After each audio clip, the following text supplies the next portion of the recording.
Fatos e versões. O que vai impactar a sua vida agora no Café com Política. E no Café com Política de hoje a gente recebe a presidente do PSOL em Minas, Maria da Consolação. Bom dia, presidente. Bem-vinda aqui à Super Notícia FM. Bom dia a todos e a todas. Eu agradeço a oportunidade. Prazer tê-la aqui com a gente nessa manhã. Bom, queria começar com a senhora falando a respeito do PSOL, especificamente para essas eleições de 2018. Em 2016, o partido que hoje a senhora preside foi uma surpresa aqui na capital ao eleger a vereadora mais votada, a Áurea Carolina, ainda conseguiu um resultado expressivo elegendo também a hoje vereadora Cida Falabella. E isso fez com que o PSOL se destacasse, ganhasse um destaque na mídia, um destaque junto à opinião pública. E para esse ano de 2018, quais são os planos do PSOL? A gente tem aí uma eleição para governador, para senador, deputados estaduais e federais. Pensando numa perspectiva pragmática, o foco do partido seria para os cargos do Legislativo? Bom, nós sempre apresentamos um programa, no caso de Belo Horizonte, um programa para a cidade, no interior também. E sempre apresentamos um programa para o estado de Minas Gerais. Então, nós vamos fazer nessa mesma perspectiva. Nós estamos já articulando para fazermos a frente de esquerda Minas Socialista, porque acreditamos que é fundamental que a esquerda que está nas ruas fazendo as lutas, ela também ocupe esse espaço da institucionalidade, apresentando um programa e propostas efetivas de como transformar a vida das pessoas para melhor. Então, esse é o primeiro passo, fazer a frente de esquerda Minas Socialistas.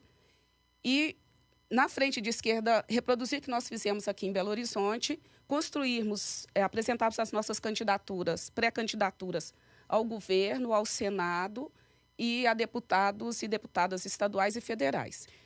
Nós ainda estamos nesse processo de conversação, temos uma reunião do Diretório Estadual neste final de semana aqui em Belo Horizonte, nos dias 3 e 4, e fizemos um processo de uma consulta para que os companheiros e companheiras que têm interesse em colocar os nomes à disposição e participarem desse processo eleitoral, apresentarem os seus pleitos. Então, no dia 2, nós vamos conhecer quem são as pessoas e quais os cargos.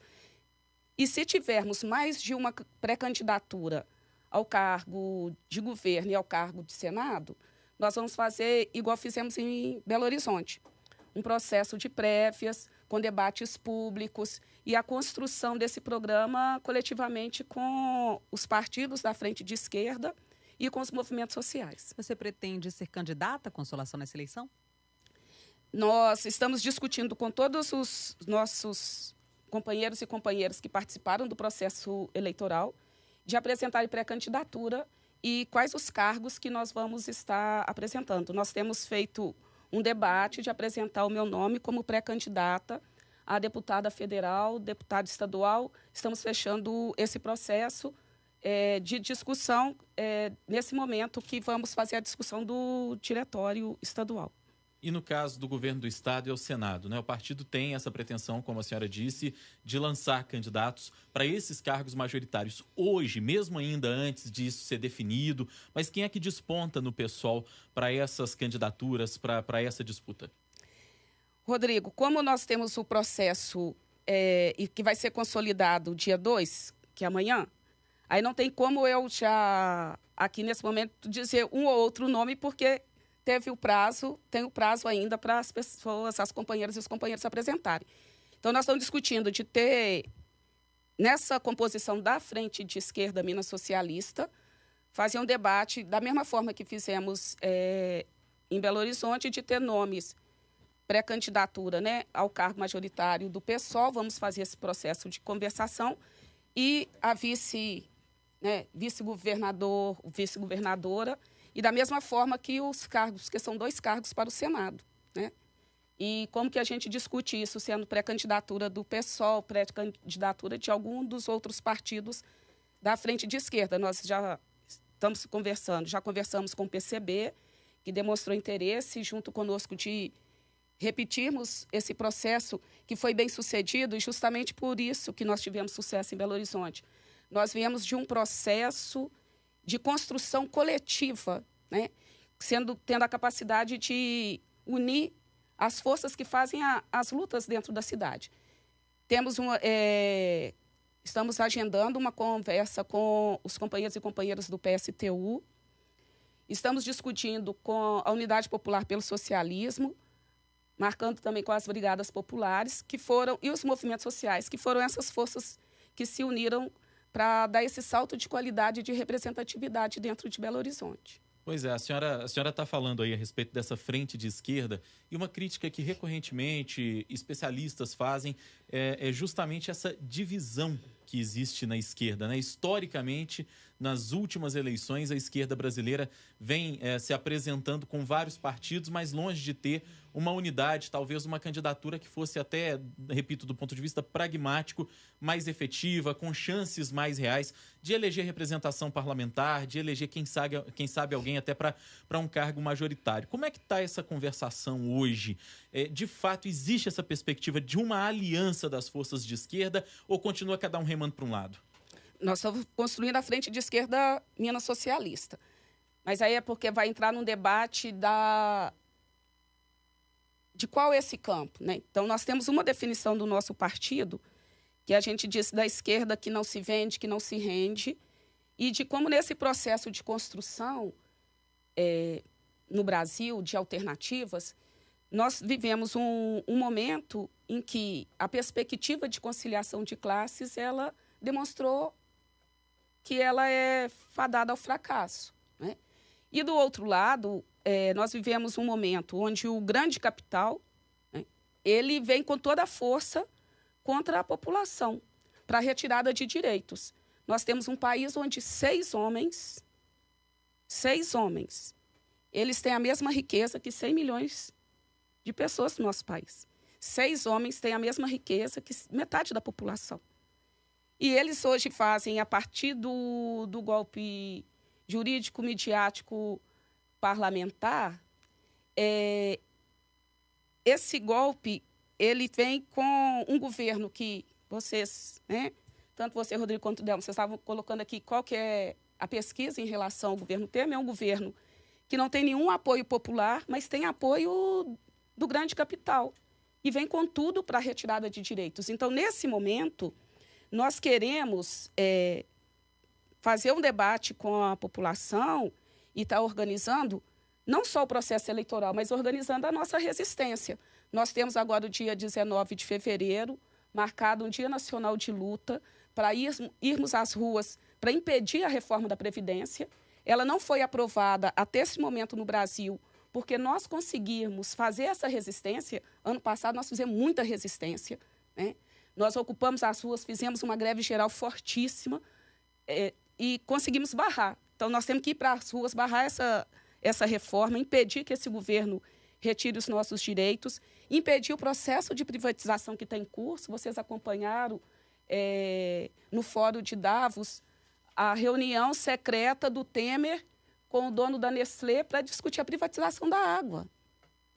Então, nós estamos vivendo um processo de vender as nossas riquezas, entregar o nosso país com a gente dentro, voltar a ter uma perspectiva, né? Hoje, o capital, o setor conservador, a direita brasileira, ela tem nos colocado, desde o golpe, entre mais ou menos 1888, quando nós tivemos a abolição da escravidão, mas não tivemos distribuição de terra, não tivemos reforma agrária, e 1943, antes da CLT. Então, nesse período de retirada de qualquer direito. Então, nós estamos vivendo um processo que nós temos que fazer a resistência.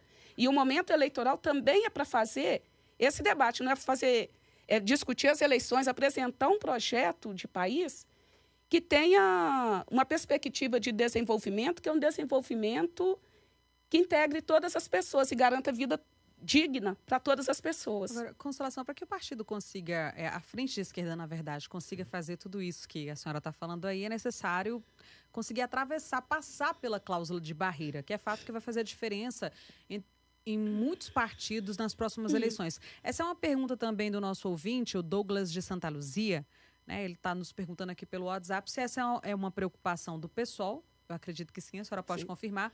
E qual é a meta do partido? Quantos cargos o partido precisará eleger para que vença a cláusula de barreira nas eleições deste ano? Nós precisamos ter 9 cargos na Câmara Federal, né? Deputados ou deputadas federais. Nós hoje temos 6. Então, nós vamos conversar no diretório, nesse final de semana, que nós precisamos fazer uma estratégia eleitoral que também garanta que Minas esteja presente, contribua com a eleição de parlamentares para a Câmara Federal.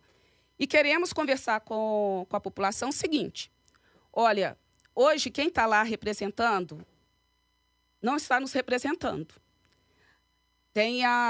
Eles já passaram a lista, o Temer agora, vocês viram que na reforma da Previdência, além de ir para o Ratinho, para o Silvio Santos, já passou a lista dos parlamentares para o mercado financeiro fazer a pressão. Porque o único interesse na reforma da Previdência hoje é acabar com os direitos e privatizar a Previdência Social e a Seguridade Social. Então, eles querem vender os nossos direitos. E nós estamos convidando a população e todo o movimento social, né, nós, à frente de esquerda, junto com os movimentos sociais, a observarem os que estão lá, em que é que eles votaram, quais os compromissos deles. Nós não podemos reeleger quem votou na reforma trabalhista, quem votou no congelamento do investimento para a saúde, para a educação por 20 anos. Porque quando tem febre amarela, pessoas morrendo aqui, as filas de hospitais, redução de vagas, o que aconteceu? Eles votaram numa proposta que congela os investimentos. Isso significa algo gravíssimo. E aí eu quero dizer assim, da importância da juventude, que foi de fazer a resistência da ocupação das escolas, dos secundaristas, e depois a juventude universitária. E que é de um debate muito complexo, né? Eles fizeram a ocupação para dizer assim, olha, nós estamos discutindo orçamento, ficava longe das pessoas, e fizeram uma resistência muito bonita. E essa juventude, porque nós temos resistência, não tem política de habitação, nós temos resistência da luta da moradia na nossa cidade. Não tem política de reforma agrária, nós temos resistência no campo. Você tem todo um setor conservador do ponto de vista moral e, ao mesmo tempo, que produz uma corrupção generalizada, né, porque faz um processo conservador do modo de vida, mas age na falta de ética. E aí você tem toda uma resistência dos movimentos, né? A juventude negra, as mulheres que ocuparam as ruas, o movimento LGBT, a luta pela visibilidade trans. Então, todos esses movimentos de resistência na nossa cidade e no país demonstram também uma pujança de construir uma alternativa.